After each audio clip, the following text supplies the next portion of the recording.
Morning students. আজিৰ ক্লাছটোত আমি পঢ়িম তোমাৰ extraction of iron via the blast furnace process হ'ব এতিয়া তোমাৰ iron exist in various form of its ores like hematite say তোমাৰ চাইডাৰাইট আইৰণ পাইৰাইটছ হিচাপে থাকে but iron is basically extracted from its ore hematite হ'ব মই নোটটোত ভালকৈ clearly দিছোঁ এই পাৰ্টিকুলাৰ হেমেটাইট ওৰটো হৈছে আইৰণ এইটো ওৰত তোমাৰ অক্সাইড হিচাপে থাকে তাৰমানে ইন দ্য ফৰ্ম অফ চে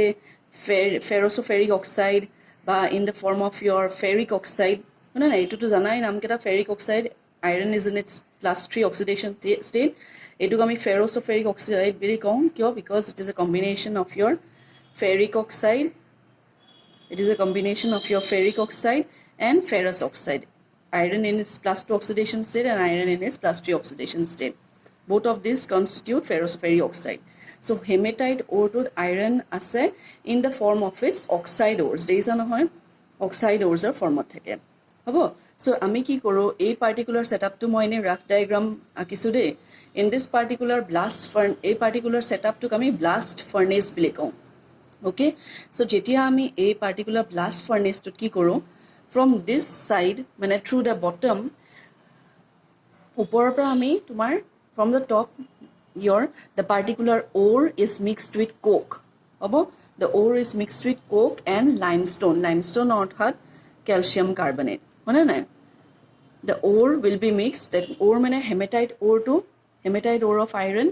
is mixed with coke and limestone hobo upor pra ami blast furnace to bhorai dilu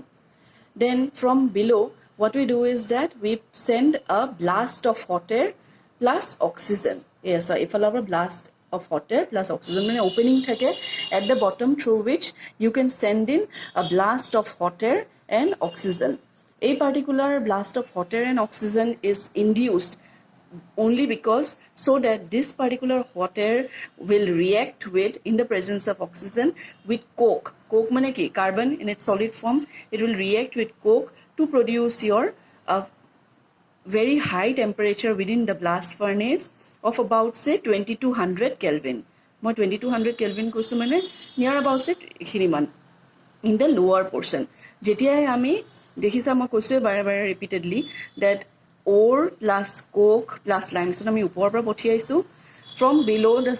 opening we send in a blast of hot air and oxygen so that this hot air will react directly with coke to produce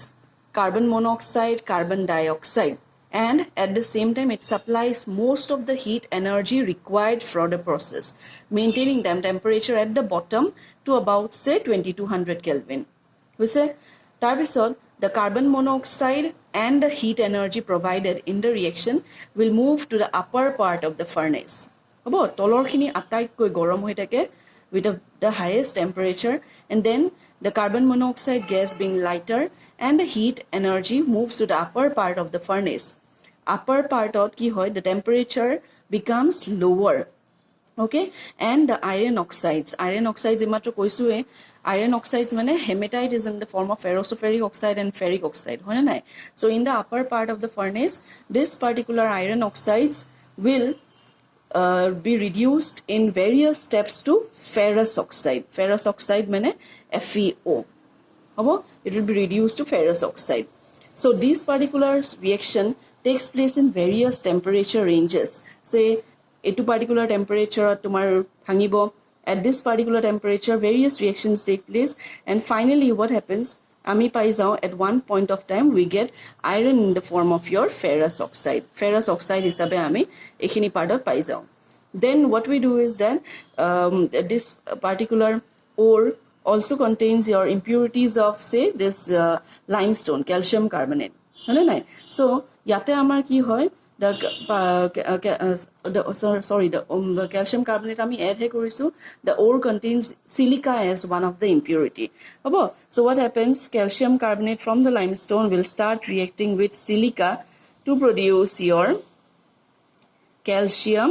silicate which will be removed as your slag hobo etuk ami remove korim as impurity slag hobo calcium carbonate or to juntu as limestone আমি যোনটো add কৰিছোঁ, it also contains impurities in the form of silica, and then both of them react together to give rise to your this slag, which is removed out.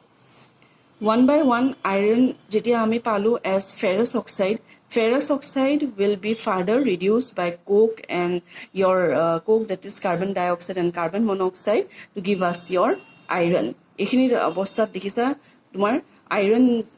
to etu state ami ko pig iron bili. Pig iron because it is at a very high temperature and still it contains some impurities like your 4% of carbon, smaller amounts of sulfur, phosphorus, silicon, manganese, etc. And so it is known as your pig iron. Just randomly tak pig iron bili koy. Now, a particular pig iron to yar pra ami collect koro. Hobo through a different outlet, the pig iron is collected outside. Now, this pig iron will be converted into your cast iron by using your hot air blast. Iron we get in the form of a pig iron containing various impurities. Pig iron to ako tumar cast iron convert kora pari by providing your hot air blast. And finally, etu important question ek markor karone hai, which is the most purest form of iron. Titia your answer will be wrought iron or malleable iron. Wrought iron to ami ako keneke banao by oxidizing the impurities present in the cast iron using a reverberatory furnace. So whatever I have said, more appropriately and clearly it is mentioned in the note. My stepwise প্ৰতিটো stepot কিমান temperature range কোনটো reaction হয় মই লিখি দিছো. So ভালকে নোটটো তোমালকে যাবা. If you find any difficulty, let me know. আজিৰ ক্লাছটোত মই তোমালকৰ এই ৰিয়েকশ্যনখিনি দি দিছো আৰু এক্সট্ৰেকশ্যন অফ কপাৰটো দি দিছো, blister copper and all that. কিবা প্ৰব্লেম থাকিলে মোক জনালে হ'ল. নেক্সট ক্লাছৰ পৰা we will start with a different chapter.